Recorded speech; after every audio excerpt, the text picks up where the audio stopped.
এখানে আমরা যে টপিকটা নিয়ে আজকে আলোচনা করব সেটা হচ্ছে Indian polity from M Laxmikanth বই থেকে আমাদের যেটা চ্যাপ্টার নাম্বার 8 রয়েছে সেটা আমরা এখানে ডিসকাস করছি, যে directive principles of state policy. অর্থাৎ তার কিছু স্ট্যাটিক ফ্যাক্ট আমরা এখানে পড়ব। যে directive principles of state policy মানে হচ্ছে রাষ্ট্র পরিচালনা করার জন্য কিছু নির্দেশমূলক নীতি, যেটা আমাদের সংবিধানের পার্ট 4 এবং আর্টিকেল নাম্বার 36 থেকে 51-এর মধ্যে এটা বিলং করে। এবং এখানে মনে রাখা দরকার যে এই যে প্রিন্সিপাল মানে directive principles of state policy বা ইন শর্ট এটাকে আমরা ডিপিএসপি বলবো, তো এটা আমাদের আইরিশ কনস্টিটিউশন থেকে নেওয়া হয়েছে। এবং আইরিশ কনস্টিটিউশনে এই পার্টটা আবার স্প্যানিশ কনস্টিটিউশন থেকে নেওয়া হয়েছিল। তো এই হচ্ছে আমাদের বেসিক পার্ট। এবং এখানে মনে রাখতে হবে ডক্টর বি আর আম্বেদকর এই প্রিন্সিপালসকে noble features of Indian constitution বলেছেন। এবং এখানে মনে রাখতে হবে যে ফান্ডামেন্টাল রাইটস এবং ডিপিএসপি যেটা আমাদের যে কনস্টিটিউশনের ফিলোসফিকে চেঞ্জ করেছে, মানে ভারতীয় সংবিধানের একটা নতুন দর্শন বা নতুন দিকটাকে দেখিয়েছে। তো এখানে এই সমস্ত স্ট্যাটিক ফ্যাক্টগুলো আমাদের প্রথমেই মনে রাখতে হবে। আর এখানে একটা কথা মনে রাখা দরকার, সেটা হচ্ছে যে গ্র্যানভিল অস্টিন তিনি ডাইরেক্টিভ প্রিন্সিপালস এবং ফান্ডামেন্টাল রাইটস এই দুটোকে একসাথে বলেছেন যে সংবিধানের বিবেক বা কনসায়েন্স অফ কনস্টিটিউশন বলে বর্ণনা করেছেন। তো এটা ছিল আমাদের বেসিক ডেটা বা বেসিক আমরা স্ট্যাটিক ফ্যাক্ট হিসেবে মনে রাখতে পারি।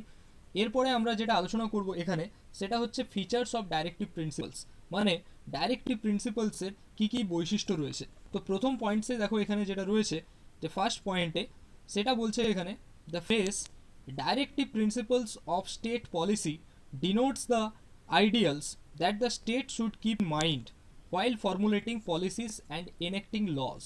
অর্থাৎ স্টেট যখন মানে রাষ্ট্র বলতে এখানে গভর্নমেন্ট বলতে চাইছে, তো গভর্নর মানে গভর্নমেন্ট যখন কোনো রকম ল বা পলিসি তৈরি করবে তখন তাকে কিছু নির্দেশ মেনে চলতে হবে, যেটা directive principles of state policy বলছে। তো সেই সমস্ত প্রিন্সিপালসগুলো মেনে যে চলবে তার ফলে কী হবে, লেজিসলেটিভ, এক্সিকিউটিভ এবং অ্যাডমিনিস্ট্রেটিভ ম্যাটারে তাদের একটা পার্টিকুলার ইনস্ট্রাকশন থাকবে, ঠিক আছে। এবং আর্টিকেল নাম্বার 36-এ যেটা আমরা পরে যখন আর্টিকেলগুলো নিয়ে পড়বো, আর্টিকেল নাম্বার 36 ডেফিনেশন অফ স্টেটকে দেয়। তাহলে স্টেটের ডেফিনেশন বোঝাচ্ছে, তো ডেফিনেশন অফ স্টেট যেটা আমাদের আর্টিকেল নাম্বার 12-এ ছিল, সো সেই ডেফিনেশনটা এখানে বোঝাতে চাইছে, একই ডেফিনেশন। মানে ওখানে আমরা পড়েছিলাম স্টেট বলতে গেলে লেজিসলেটিভ এবং এক্সিকিউটিভ অর্গানসকে বোঝাচ্ছে, মানে governor and parliament of India and governor of state and also the legislature of state. তো সেটাকে এখানে ইন্ডিকেট করছে। এছাড়া কিছু লোকাল অথরিটিস সেটাকেও এখানে বোঝাচ্ছে, মানে মিউনিসিপ্যালিটি, পঞ্চায়েত, এই সমস্তগুলো। কিছু স্ট্যাচুইটারি, নন স্ট্যাচুইটারি বডি যেমন ওএনজিসি, এই সমস্তগুলোকে ইন্ডিকেট করছে। সেকেন্ড পয়েন্ট যেটা আছে, the directive principles resemble the instrument of instructions, মানে এটা একটা ইনস্ট্রুমেন্ট হিসাবে কাজ করছে ইনস্ট্রাকশন দেওয়ার জন্য। যেমন আগেকার দিনে যখন আমাদের ব্রিটিশ গভর্নমেন্ট ছিল, তো সেই সময়কালে কী ছিল না, গভর্নর জেনারেল বা ভাইস রয় তাদেরকে কিছু পাওয়ার দেওয়া হতো, তাদেরকে ইনস্ট্রাক্ট করতো, তাই না, তাদেরকে কিছু ইনস্ট্রাকশন দেওয়া হতো, তারা সেই মতো কাজ করতো। ঠিক সেরকমই এখানে ডাইরেক্টিভ প্রিন্সিপালস কিছু ইনস্ট্রাকশন দেয় গভর্নমেন্টকে, কিছু লজ এবং পলিসি, মানে স্টেটকে কিছু লজ এবং পলিসি তৈরি করার জন্য কিছু ইনস্ট্রাকশন দিয়ে থাকে। তো এটা আমাদের একটা পয়েন্টস। তো এরপরে আমাদের যেটা থার্ড পয়েন্ট রয়েছে, যে the directive principles constitute a very comprehensive economic, social and political program for a modern democratic state. এটার মানে বলতে চাইছে যে বিভিন্ন রকমের অর্থনৈতিক, সামাজিক এবং পলিটিক্যাল অর্থাৎ রাজনৈতিক দিক থেকে এটা একটা মানে নতুন যে ডেমোক্রেটিক স্টেট, তো সেটা তৈরি করার জন্য এটা একটা কিছু ইনস্ট্রাকশন দিয়ে থাকে। এবং এখানে বলতে চাইছে দ্য এম, তাদের যে লক্ষ্য সেটা হচ্ছে at realizing the high ideals of justice, liberty and equality and fraternity, যেটা বলতে চাইছে অর্থাৎ প্রিয়েম্বল, মানে আমাদের যে সংবিধানের যে প্রস্তাবনা, তো সেইখানে যে পয়েন্টসগুলো বলা হয়েছে, তো সেই সমস্তগুলোকে রিয়েলাইজ করানো। এবং they embody the concept of welfare state, মানে হচ্ছে সমস্ত দিক থেকে ওয়েলফেয়ার স্টেটকে তৈরি করা, মানে concept of A welfare state, মানে বলতে চাইছে সামাজিক দিক থেকে, অর্থনৈতিক দিক থেকে এবং রাজনৈতিক দিক থেকে তাকে একটা ওয়েলফেয়ার স্টেটে তৈরি করা, not that of A police state, যেটা আমাদের কলোনিয়াল ইরাতে ছিল। সেই রকম বলতে চাইছে না, এটা একটা ওয়েলফেয়ার স্টেট, মানে সমগ্র মানে ভারতবর্ষ জুড়ে একটা সমস্ত দিক থেকে ওয়েলফেয়ার হোক, সেটা একটা বলতে চাইছে। 4 নম্বর পয়েন্ট যেটা রয়েছে দেখো, the directive principles are non justiciable in nature. তাহলে এই যে রাষ্ট্র পরিচালনা করার জন্য যে নির্দেশমূলক নীতি, সেটা কিন্তু নন জাস্টিসিয়েবল, মানে আদালতে গ্রহণযোগ্য, আদালতে মানে বিচার বিবেচনার যোগ্য নয়। ঠিক আছে, মানে আমার যদি ফান্ডামেন্টাল রাইটস ভায়োলেট হয় তাহলে আমি আদালতে যেতে পারি। ঠিক আছে, কিন্তু ডাইরেক্টিভ প্রিন্সিপালস ও স্টেট পলিসি যখন ভায়োলেট হচ্ছে তখন সেটা কিন্তু নন জাস্টিসিয়েবল, মানে আদালতে গিয়ে আমরা কোনো রকম পাবো না। ঠিক আছে, তো এটা একটা পয়েন্টস এখানে মনে রাখতে হবে। আর পয়েন্টস নাম্বার 5 এখানে রয়েছে দেখো, the directive principles though non justiciable in nature help the courts in examining and determining the constitutional validity of a law. তো যদিও এই directive principles of state policy মানে নন জাস্টিসিয়েবল, কিন্তু তা হলেও এটা দেখো কি রয়েছে, এর একটা পাওয়ার রয়েছে যে in examining and determining the constitutional validity of a law, মানে কোনো একটা ল এনেক্ট হয়েছে, তো সেটা সংবিধানে তার ভ্যালিড রয়েছে, মানে ভ্যালিডিটি আছে কি না, তো সেই সমস্ত নিয়ে একটা নির্দেশ দেওয়ার ক্ষমতা ডিপিএসপি মানে ডাইরেক্টিভ প্রিন্সিপালস অফ স্টেট পলিসির রয়েছে। তো এটা একটা খুব ইম্পর্টেন্ট পয়েন্ট যেটা আমরা পয়েন্ট 5-এ ডিসকাস করলাম। তো এরপরে আমরা ক্লাসিফিকেশনে আসবো, ক্লাসিফিকেশন অফ ডাইরেক্টিভ প্রিন্সিপালস। যদিও কনস্টিটিউশনে কোথাও এরকম ক্লাসিফিকেশন করা নেই, কিন্তু on the basis of their content and direction, যে সমস্ত কন্টেন্টগুলো রয়েছে তাদের কোন দিকে তারা পরিচালনা করা হচ্ছে, সেই সমস্ত পয়েন্টসের উপর বেস করে আমরা ডাইরেক্টিভ প্রিন্সিপালসকে কয়েকটা ক্যাটাগরিতে স্প্লিট করতে পারি, 3টে ক্যাটাগরি, যেটা হচ্ছে socialistic principles, Gandhian principles and liberal intellectual principles.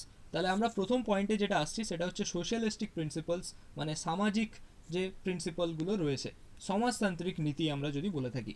তাহলে এখানে দেখো ফার্স্ট পয়েন্ট যেটা রয়েছে সেটা হচ্ছে যে সোশ্যালিস্টিক প্রিন্সিপালস মানে কি না, this principles reflect the ideology of socialism.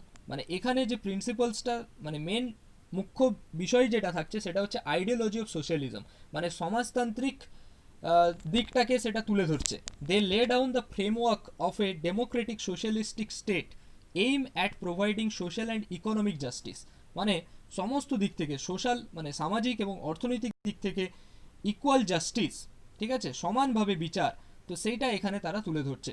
And set the path towards the welfare state, মানে ওয়েলফেয়ার স্টেটের দিকে সেটা ইন্ডিকেট করছে। দে ডিরেক্ট দ্য স্টেট, এখানে কি কি পয়েন্টস বলছে যেটা আর্টিকেল নাম্বার 38-এ রয়েছে দেখো, to promote the welfare of people by securing a social order permeated by justice, social, economic and political, and to minimize inequality in income, status, facilities and opportunities। তাহলে যে সমস্ত income, status, ঠিক আছে, সেই সমস্ত ক্ষেত্রে বিভিন্ন অপরচুনিটি পাওয়ার ক্ষেত্রে, সুযোগ সুবিধা পাওয়ার ক্ষেত্রে যে সমস্ত ইনইকুয়ালিটিগুলো রয়েছে সেটাকে কম করানোর চেষ্টা, এটা একটা পয়েন্টস এখানে রয়েছে। সেকেন্ড পয়েন্ট বলছে to secure all the right two adequate means of livelihood to all the citizens, মানে সমস্ত নাগরিককে সমান সুযোগ সুবিধা ভোগ করা, মানে বাসস্থানে থেকে শুরু করে। সেকেন্ড পয়েন্ট দেখো রয়েছে the equitable distribution of material resources of the community for the common good, common good যেটা রয়েছে মানে সাধারণ যে সমস্ত জিনিসপত্র সবাই যেন সমানভাবে তাদের সুযোগটা থাকে। তারপরে wealth and means of production, wealth যে সমস্ত সম্পত্তি রয়েছে সেটারও যেন সমান অধিকার থেকে থাকে। এবং এর পাশাপাশি আমাদের equal pay for equal work for man and women, অর্থাৎ ছেলে মেয়ে মানে সবার জন্য কি হচ্ছে না, পুরুষ মহিলা সবার জন্য ইকুয়াল মানে সমান কাজের জন্য সমান বেতন, এই সমস্তগুলো। Preservation of health and opportunities for healthy development of children, অর্থাৎ শিশুদেরকে হেলদি ডেভেলপমেন্ট মানে তাদের শারীরিক দিকের যে গঠন কাঠামো সেটা যেন হেলদি হয়, সবাইকে সমান সুযোগ সুবিধা দেওয়া, সেই সমস্ত পয়েন্টসগুলো এখানে বলছে। আর্টিকেল নাম্বার 39A সেখানে বলা হয়েছে কি two promote equal justice and to provide free legal aid to the poor, মানে হচ্ছে ইকুয়াল জাস্টিস দেওয়া এবং free legal aid to the poor, মানে গরিবদেরকে যে সমস্ত মানে সাহায্য মানে ফ্রিতে যে সাহায্যগুলো সেটা যেন সমানভাবে সবাই পায় সেটার দিকে লক্ষ্য রাখা। আর্টিকেল 41 যেটা বলছে দেখো, to secure the right to work, to education and to public assistance in cases of unemployment, old age, sickness and disablement, মানে বিভিন্ন ক্ষেত্রে বলতে চাইছে যে right to work, education, unemployment সমস্ত দিকে তারা যেন সমান সুযোগ সুবিধা পায়। নেক্সট পয়েন্ট যেটা রয়েছে to make provision for just and human conditions of work and maternity relief, আর একটা পয়েন্ট রয়েছে যে সোশ্যাল অ্যান্ড কালচারাল অপরচুনিটি সমস্ত ওয়ার্কারের জন্য যেন সমান থাকে, যেটা আমাদের আর্টিকেল নাম্বার 43-তে বলছে। 43A যেটা বলতে চাইছে, to take steps to secure the participation of workers in the management of industry. অর্থাৎ ইন্ডাস্ট্রিতে সমস্ত মানুষজন যেন, সমস্ত ওয়ার্কার, শ্রমিকরা যেন পার্টিসিপেট করতে পায়, সেই দিকটাকে দেখা, এবং nutrition and standard of living সেটাকে এখানে দেখা। এখানে nutrition and standard of living যেটা রয়েছে, অ্যান্ড ইমপ্রুভ পাবলিক হেলথ, অর্থাৎ পাবলিকের হেলথ, সেই সমস্ত দিকটাও দেখা, এটা একটা পয়েন্টসের মধ্যে রয়েছে, যেটা আমাদের সব সোশ্যালিস্টিক প্রিন্সিপালস এর ক্যাটাগরিতে পড়লো।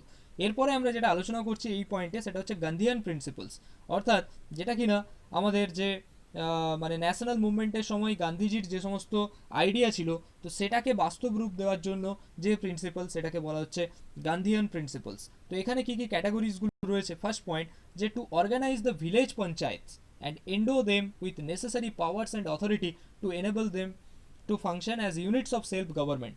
মানে যে সমস্ত লোকাল অথরিটিস, অর্থাৎ ভিলেজ পঞ্চায়েত থেকে শুরু করে, তাদেরকে একটা সেলফ গভর্নমেন্ট পাওয়ার দেওয়া। সেকেন্ড পয়েন্ট যেটা রয়েছে, to promote cottage industries on an individual or cooperation basis in rural areas.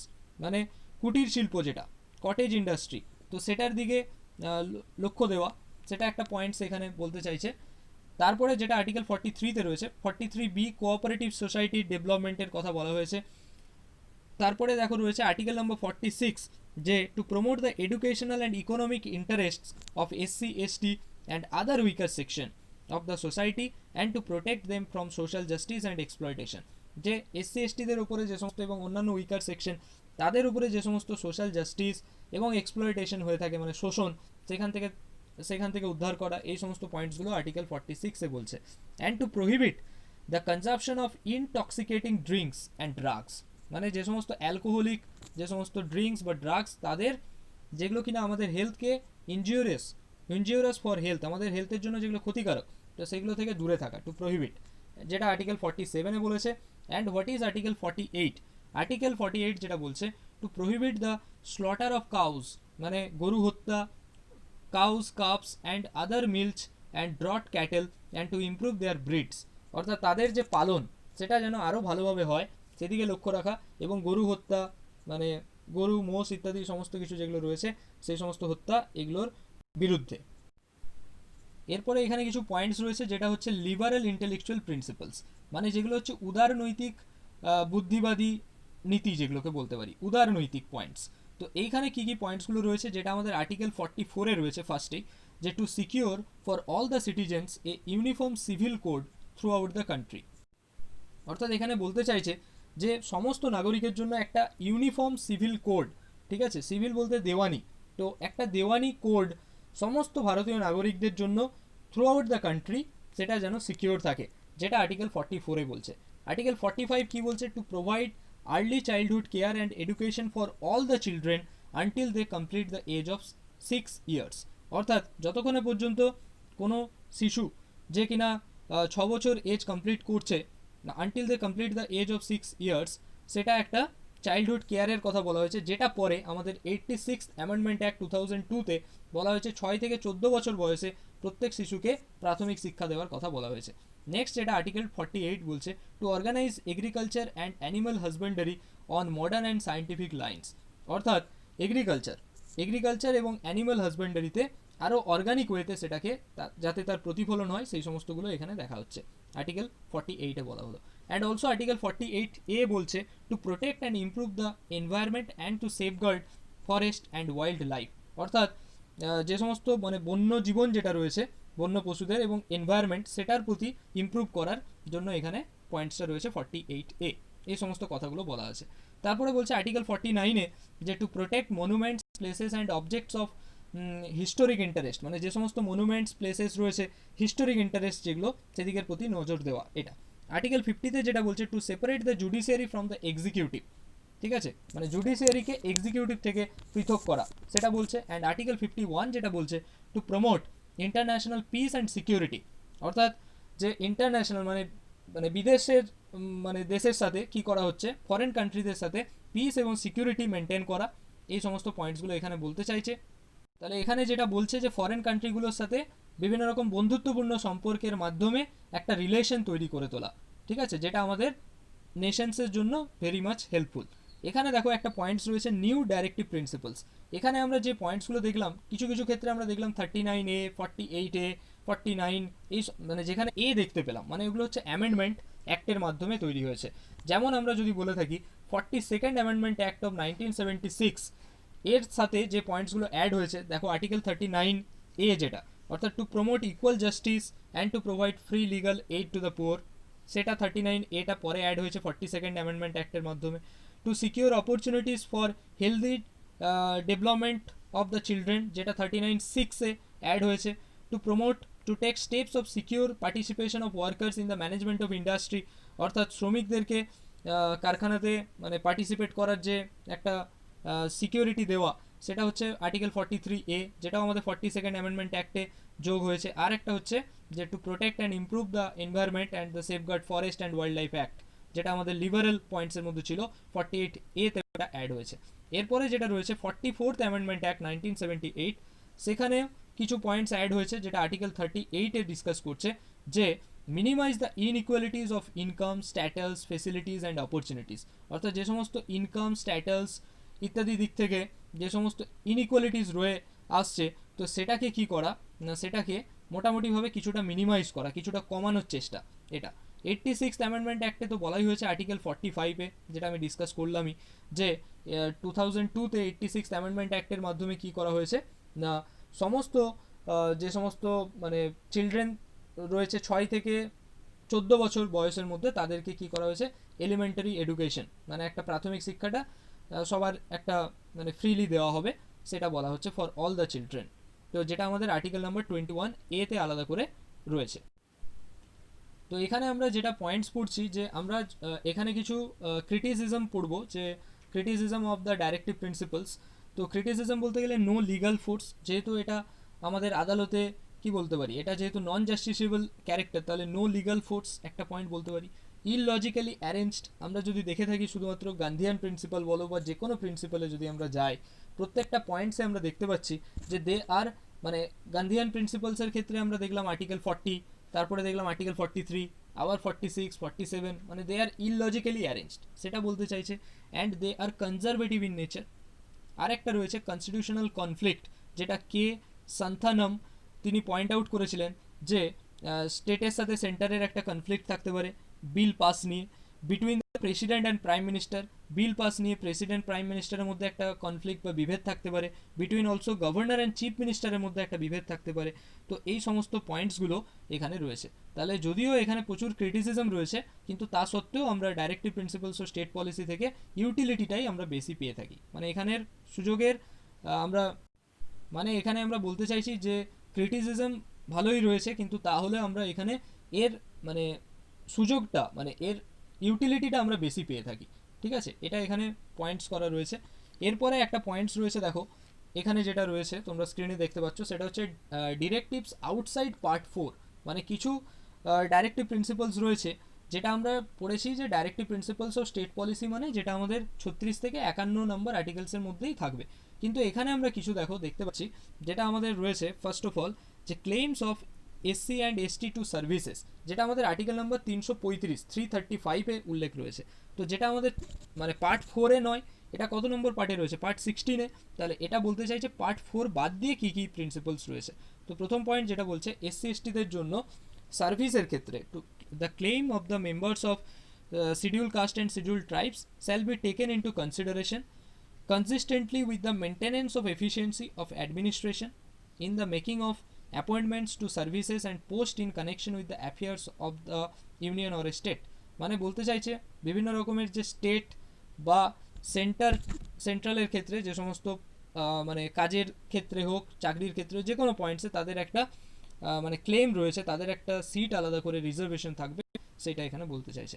Next আছে ইনস্ট্রাকশন ইন মাদার টাং, মানে বলতে চাইছে প্রাথমিক শিক্ষাটা যেটা, সেটা হচ্ছে মাদার টাঙেই মানে মাতৃভাষাতেই করা হবে, সেটা বলতে চাইছে চিলড্রেনের ক্ষেত্রে, যেটা আমাদের মানে 350A আর্টিকেলে উল্লেখ করা রয়েছে, যেটা আমাদের পার্ট 17-এর মধ্যে উল্লেখ রয়েছে। আরেকটা পয়েন্টস হচ্ছে development of the Hindi language, অর্থাৎ এর পাশাপাশি মানে আমাদের মাদার টাঙ্গে কী করতে হবে, প্রাথমিক শিক্ষা ব্যবস্থাটা থাকছে ঠিক আছে, এটারও যেমন প্রসার থাকবে, তেমনি হিন্দি ল্যাঙ্গুয়েজে এর পাশাপাশি হিন্দি ল্যাঙ্গুয়েজটাকে আমাদের ওটাকে আরও বেশি করে ডেভেলপ করে তোলা, সেই পয়েন্টসটাকে এখানে বলতে চাইছে যে spread of to promote the spread of the Hindi language and to develop it is as the medium of expression for all the culture in India. এরপরে এখানে একটা লাস্ট পয়েন্ট রয়েছে, সেটা হচ্ছে যে what are the basic difference between fundamental right and directive principles of state policy. তো first point যদি দেখে থাকি আমরা, যে ফান্ডামেন্টাল রাইটসের ক্ষেত্রে যে this are negative in character as they prohibit the state from doing certain things. অর্থাৎ ফান্ডামেন্টাল রাইটস কী করছে না, স্টেটকে কোনো কিছু কিছু কাজ থেকে করা থেকে তাকে মানে বিরত রাখছে, প্রহিবিট করছে। কিন্তু directive principles this are positive as they require the state to do certain things, এরা সেটা করতে বলছে। ফান্ডামেন্টাল রাইটসের ক্ষেত্রে দিস আর জাস্টিসিয়েবল, ঠিক আছে, মানে কোর্টে আদালতে সেটা বিচারযোগ্য, কিন্তু directive principle this are non জাস্টিসিয়েবল।